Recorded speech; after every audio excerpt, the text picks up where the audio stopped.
오늘은 문이 열린 교회라는 주제로 말씀을 전합니다. 사람은 문을 드나들면서 살아갑니다. 문이란 안과 밖을 드나드는 통로지요.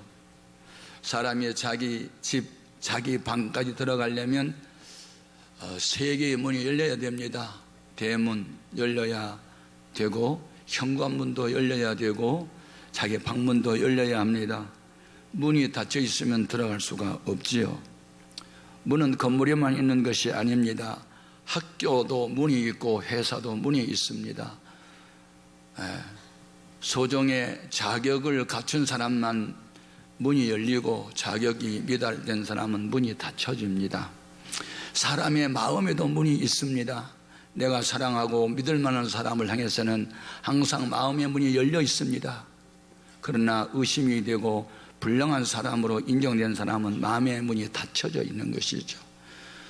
성경에는 문에 대한 얘기가 많습니다. 그런데 문이 열렸다는 것은 복이나 문이 닫혔다는 것은 저주입니다. 그런데 이 문을 열고 닫는 권세를 가지신 분이 계시는데, 그분이 바로 예수님이라고 성경은 소개합니다. 우리가 믿는 예수님은 천국 문을 열고 닫는 열쇠를 가지시고 지옥 문도 열고 닫을 수 있는 권세를 갖고 계시다고 성경은 소개합니다. 오늘 본문 말씀의 내용은 빌라델비아 교회에 찾아오신 예수님께서 그 교회 담임 목사에게 말씀합니다. 네 앞에 내가 문을 열어놨는데 내가 열어놓은 문을 닫을 사람이 없고, 내가 한번 문을 닫으면 열 사람이 없다. 나는 다윗의 열쇠를 가졌다. 이렇게 주님께서는 천국 열쇠를 가지신 분으로 소개합니다. 이 말씀 속에서 우리에게 주신 교훈이 몇 가지 있는데, 첫 번째 교훈은 영원한 주권자는 예수님 뿐이다 하는 겁니다. 이 세상에 영웅혹을 열사들 오래가지 못하고, 알렉산더 대왕도, 로마의 시저도, 에집트의 바로도 그들의 권세가 100년 이상 가지 못합니다. 그런데 예수님께서 죽고 난 이후에 부활하시고 하나님 보좌 우편에 가시고 만주의 주가 되시고 만왕의 왕이 되신 이후에는 이 땅에 수많은 나라가 일어서거나 패하거나 왕들이 세워져거나 패하는 일도 만왕의 왕 되신 주의 손에 달려있는 줄로 믿습니다. 그래서 이 모든 주권이 하나님의 손에 달려있고 예수님의 손에 달렸음을 성경은 가르칩니다. 오늘 천국의 열쇠를 가지신 분이 누구인지 오늘 본문 7절에서 밝히고 있는데, 같이 읽어봅니다. 시작. 빌라델비아 교회 사자에게 편지하라. 거룩하고 진실하사 다윗의 열쇠를 가지시니 곧 열면 닫을 사람이 없고 닫으면 열 사람이 없는 그이가 이르시되. 아멘. 구약 시대에는 성부 하나님에게 이 권세가 있었습니다. 사람이 죽고 사는 것, 부자되고 가난병이 되고 낮아지고 높아지는 것, 나라가 흥하고 망하는 것은 다 성부 하나님의 손에 달려 있었습니다. 사무엘상 2장 6절 이하로 확인해 봅니다. 여호와는 죽이기도 하시고 살리기도 하시며 수월에 내리기도 하시고 거기에서 올리기도 하시는도다. 여호와는 가난하게도 하시고 부하게도 하시며 낮추기도 하시고 높이기도 하시는도다. 가난한 자를 진토에서 일으키시며 빈궁한 자를 거름댐에서 올리사 귀족들과 함께 앉게 하시며 영광의 자리를 차지하게 하시는도다. 땅의 기둥들은 여호와의 것이라. 여호와께서 세계를 그것들 위에 세우셨느니라. 구약 성경에 하나님에 대한 호칭이 하나님, 그건 올마이티, 전능자를 말할 때, 여호와는 자존자 그리고 약속 이행자를 말할 때, 주는 곧 주인 되심을 말할 때. 그런데 오늘 사무엘상 2장 6절에서 8절까지 있는 여호와라 이름이 계속 반복됩니다. 그건 성부 하나님을 의미하지요. 그런데 성부 하나님께서 성자 예수님이 십자가에 못 박혀 죽으시고 부활하고 난 이후에는 그 모든 권세를 아들에게 위임을 합니다. 죽기까지 아버지의 뜻에 복종했던 아들 예수에게 하늘과 땅의 모든 권세를 주셨습니다. 자, 빌립보서 2장 8절 이하로 확인합니다. 사람의 모양으로 나타나사 자기를 낮추시고 죽기까지 복종하셨으니 곧 십자가에 죽으심이라. 이러므로 하나님이 그를 지극히 높여 모든 이름 위에 뛰어난 이름을 주사 하늘에 있는 자들과 땅에 있는 자들과 땅 아래에 있는 자들로 모든 무릎을 예수의 이름에 꿇게 하시고 모든 입으로 예수 그리스도를 주라 시인하여 하나님 아버지께 영광을 돌리게 하셨느니라. 아멘. 그러므로 신약시대에 와서는 주님께서 문을 열어주셔야 태의 문도 열리고 사업의 문도 열리고 취직의 문도 열리고 전도 문도 열리고 열린 문, 그것은 복을 준다는 뜻입니다. 여러분, 우리가 전도 대상자들에게 전도를 열심히 할 때 인간의 아름다운 말로 구원이 이루어진 게 아니고 주께서 전도 대상자 마음의 문을 열어주셔야 복음이 들어갑니다. 사도 바울의 경우를 확인해 봅니다. 사도행전 16장 13절 이하 같이요. 안식일에 우리가 기도할 곳이 있을까 하여 문 밖 강가에 나가 거기에 앉아서 모인 여자들에게 말하는데 두아디라시에 있는 자색 옷감 장사로서 하나님을 섬기는 루디아라 하는 한 여자가 말을 듣고 있을 때 주께서 그 마음을 열어 바울의 말을 따르게 하신지라. 이 믿어지는 믿음을 주님이 주시는 겁니다. 루디아 한 사람이 예수 믿고 저희 전 가족이 예수 믿어서 빌립보 교회를 개척하고 세우는데 기여합니다. 주님이 하시는 겁니다. 그러면 하나님이 어떤 사람들에게 문을 그렇게 열어주실까요? 아무에게나 문 열어주지 않아요. 지금 빌라델피아 교회에 하나님이 복의 문을 열어주신 이유를 밝혀주셨어요. 8절입니다. 같이 확인합니다. 볼지어다 내가 내 앞에 열린 문을 두었으되 능히 닫을 사람이 없으니라. 이유, 내가 내 행위를 아노니 내가 작은 능력을 가지고서도 내 말을 지키며 내 이름을 배반하지 아니하였도다. 아멘. 이게 빌라델피아 교회에 주님께서 문을 열어주신 이유입니다. 다른 사람이 볼 때 별로 큰 사람 같지 않는데, 유력한 인사 같지도 않는데, 소수의 사람들이라 할지라도, 이 세상에서 별로 무가치하게 보이는 사람들일지라도 주님에 대한 믿음을 지켰고 어떤 환난과 핍박과 유혹이 있어도 주님의 이름을 배반하지 아니하였다. 그래서 내가 너희에게 문을 열어놓았다는 겁니다. 기도를 해도 하나님이 들어 응답하신 분이 있고 아무리 부르짖어도 응답이 없는 사람도 있습니다.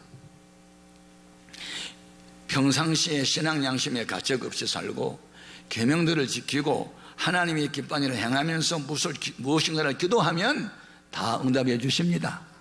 수학 문제 푸는 공식대로 풀면 다 문제 풀리듯이 영적 공식대로 우리가 살면서 기도를 해야 구하는 것마다 응답을 받게 되는 줄로 믿습니다. 그것이 무엇인 요한 1서 3장 21절 이하로 확인합니다. 사랑하는 자들아, 만일 우리 마음이 우리를 책망할 것이 없으면 하나님 앞에서 담대함을 얻고 무엇인지 구하는 바를 거기에서 받나니 이는 우리가 그의 계명을 지키고 그 앞에서 기뻐하는 것을 행함이라. 여러분의 마음에 불타는 소원이 있다면 그게 무엇입니까? 성령 받은 사람의 소원은 동일합니다. 내가 원하는 소원 한 가지, 주님의 기쁨이 되는 겁니다. 무엇을 하든지 이 일이 하나님이 기뻐하는 건가 물어보고 하나님이 기뻐하는 일이면 생명을 바쳐서 하는 것이고, 이거 하나님 기뻐하지 않는다 그러면 1억 천금이 생겨도 거절하는 것, 그것이 거룩한 성도의 모습입니다. 여러분, 말씀에 의지하여 그물을 던져 고기를 잡았던 베드로처럼 기도를 해도 말씀에 의해서 기도하고 응답을 받을 수 있기를 바랍니다. 개인 문제든 가정 문제든 자녀 문제든 사업이든 국가 문제든 교회든 어떤 문제든지 간에 문제를 해결하실 분은 주님밖에 없습니다. 하나님의 역사는 다수를 통해서도 일하기보다는 하나님의 편은 하나님이 들어쓰는 사람을 통해서 역사를 전개해 가십니다.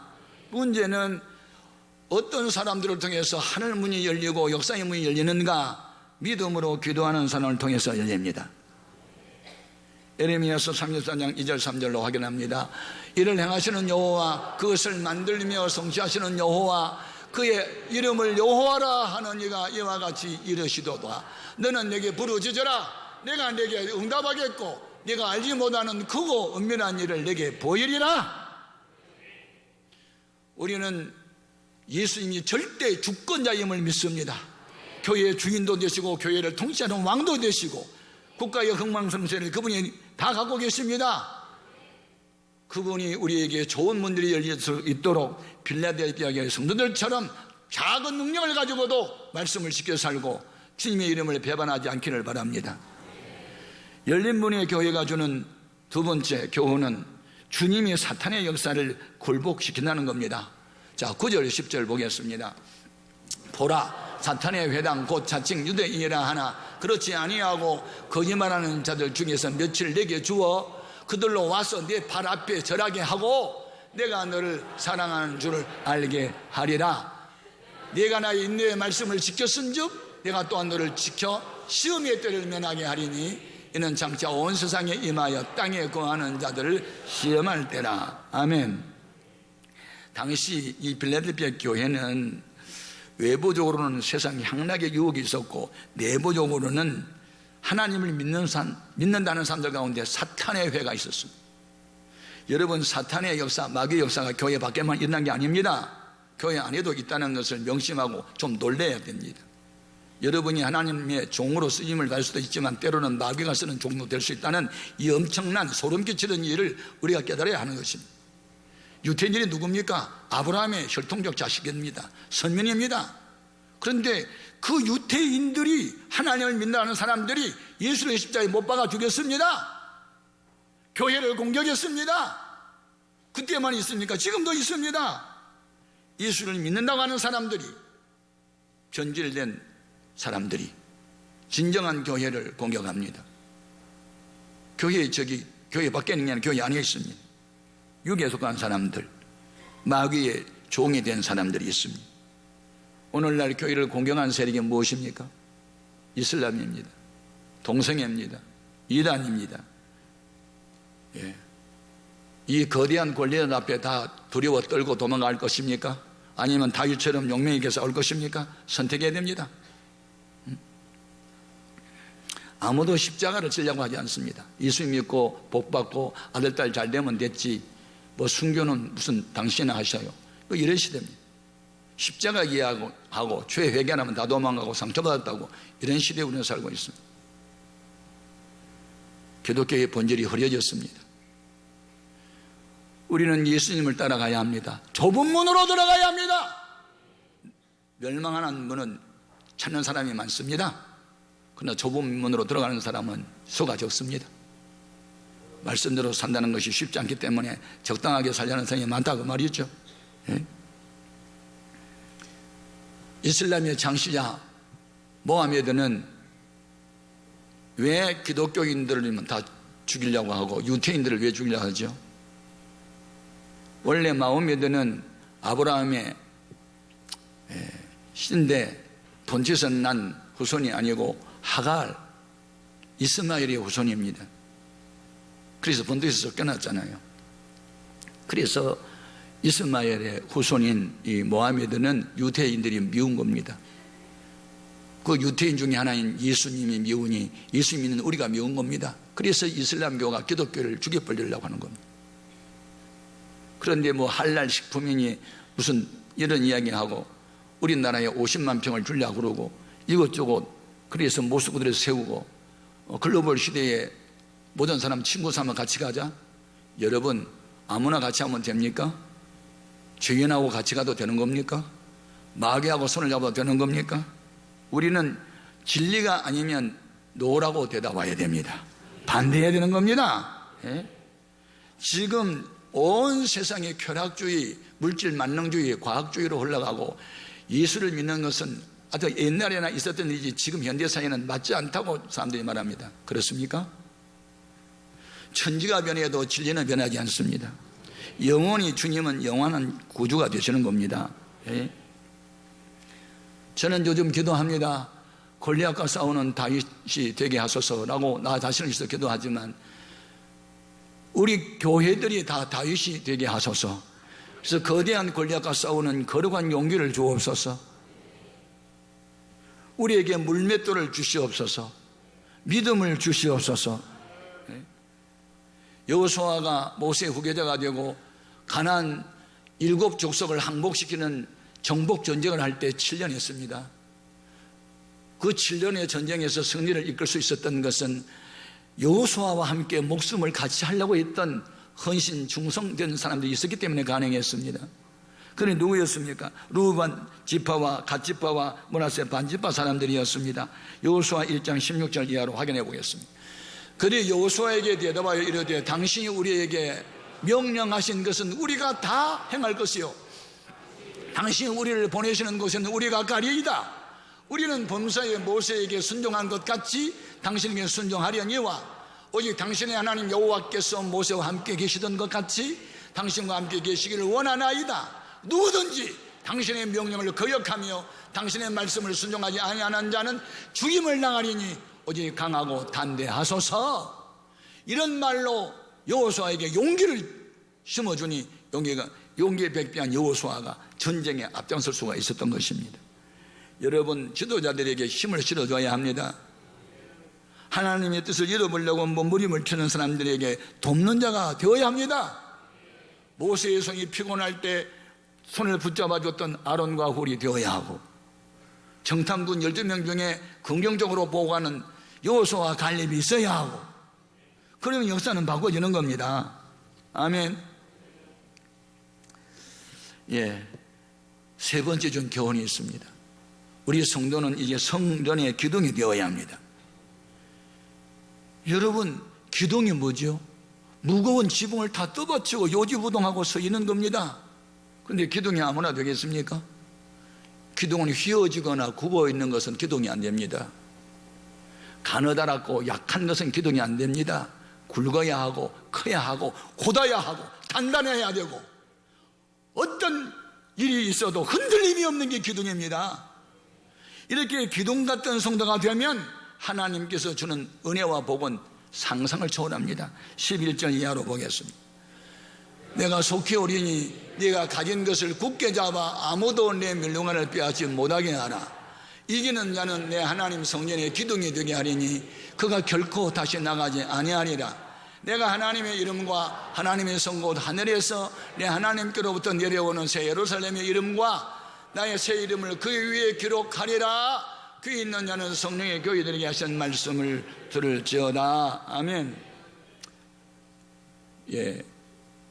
빌라델피아 교회의 성도들에게 주님께서 예비한 멸류관이 있는데 그 멸류관이 다른 사람이 뺏어가지 못하도록 굳게 잡아라 그랬습니다. 멸류관이 뭔데요? 멸류관은 기쁨과 영광의 극치입니다.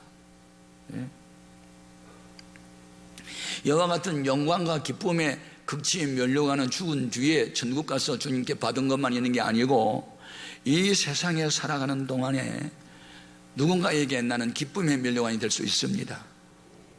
여러분에게는 멸류관이 있습니까? 사도 바울에게는 멸류관이 있었습니다. 빌립보 교회를 개척해 세울 때 그는 매마고 감옥에 갇힌 일이 있었죠. 그래서 그렇게 고난 중에 교회를 세웠기 때문에 빌립보 교회 성도를 생각만 하고 바라만 봐도 그들은 바울의 기쁨이었고 멸류관이었다고 그는 말합니다. 빌립보 4장 1절 이하 같이요. 그러므로 나의 사랑하고 사모하는 형제들, 나의 기쁨이요 멸류관인 사랑하는 자들아, 이와 같이 주 안에 서라. 바울이 전도한 성도들이 믿음이 자라고 성전의 기둥 같은 일꾼으로 세워졌을 때 그들 바라만 봐도 바울에게는 그들이 멸류관이었고 기쁨이었단 말이죠. 여러분은 교회 생활하면서 여러분이 전도하고 여러분이 양육한 일꾼들이 교회 기둥처럼 세워졌을 때 그걸 바라만 봐도 기쁘고 보람이 있고, 이것이 바로 정상적인 크리스찬들의 삶의 모습인 줄로 믿습니다. 저는 오늘 우리 해오름교회 이야기 책을 쓰면서 44년 동안 이 교회를 섬겨온 많은 분들이 있는데 나에게 감동을 줬던 분들이 하도 많지만 세 사람만 골랐었습니다. 어떤 분은 교회 건축할 때 희생했던 분, 평생 잃을 수 없고, 어떤 분은 가정 예배를 통해서 이렇게 세운 장로님 본이 된 잃을 수 없고 등등. 여러분에게 언제나 누군가가 고맙고 감사한 마음으로 마음에 담겨있는 사람이 많은 것은 복입니다. 나에게 상처 준 사람이 많았다는 것은 화가 되고, 나에게 은혜로운 존재가 많다, 이것은 참 복이 되는 거죠. 아멘, 아멘. 귀한 것입니다. 며칠 전에 기쁜 소식 하나 들었습니다. 우리 교회 부부가 항존직 분야인데 한 분은 안수집사, 한 분은 권사, 그에게 남매가 있는데 그 중에 아들 하나가 경찰관인데 지금 청와대에서 근무하고 딸은 영국에서 지금 2년 동안 연수 교육 중에 있고 그런 얘기 들었는데 뭐가 기뻤느냐?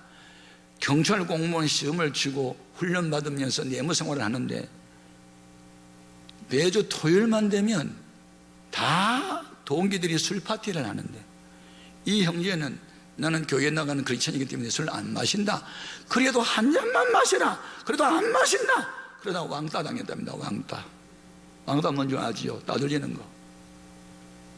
그래도 믿음을 지켰는데 그렇게 많은 경쟁자를 뚫고 청와대에 가서 근무했다. 가서 근무하는데 너 누구 백으로 들어왔어?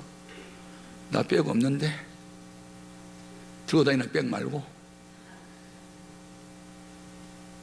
우리 엄마 아빠가 나 위해서 기도한 것밖에 없고 나는 하나님께 기도한 것밖에 없다고. 이게 간증입니다, 여러분. 하나님은 보이지 않아요. 그러나 하나님이 함께하는 사람은 볼 수 있어요. 얼마든지 볼 수 있어요. 예? 우리 모두 교회 생활을 할 때 좀 기둥처럼 요지부동하고 기둥처럼 좀 견실하고 튼튼하고 굳고 크고 그런 사람으로 살아야 하나님의 이름이 그와 함께하고 새 예루살렘의 이름도 그와 함께하고 예수님의 새 이름도 그와 함께한다는 무슨 말입니까? 하나님의 이름이 거기 있다 그러면 하나님이 함께한다는 뜻이고 새 예루살렘의 이름이 있다 평강인들 함께한다는 뜻이고 예수님의 새 이름이 있다 부활이요 생명이신 주님의 권세가 함께한다는 뜻이니 이와 같은 복이 얼마나 큰 겁니까? 빌라델피아 교회가 왜 이렇게 복을 받지요? 유혹에 많아도 유혹을 끊었다. 예수의 이름을 배반하지 않았고 끝까지 믿음을 지켰다. 그래서 이 복을 주신 거예요. 우리 헤어롬 교회는 역사적 사명이 있습니다. 지금 왜 우리가 이 교회에 신앙생활을 해야 되는가? 남북 대치 상태에서 이단들이 득세하고 동성애를 법제화하려고 하고 이슬람 문제가 대두되고 이런 때 우리는 빌라델피아 교회처럼 적은 능력을 갖고 있지만 말씀을 지켜야 합니다. 예수 이름을 배반하지 말아야 합니다. 그리고 기둥처럼 쓰임을 받도록 기도해야 됩니다. 그러면 하나님은 소수의 사람들 할지라도 그 하나님 편에 선 사람 중에서 새로운 역사를 주님이 쓸 겁니다. 그 같은 역사가 여러분 개인들에게도 나타나기를 주님의 이름으로 축복합니다. 기도하겠습니다.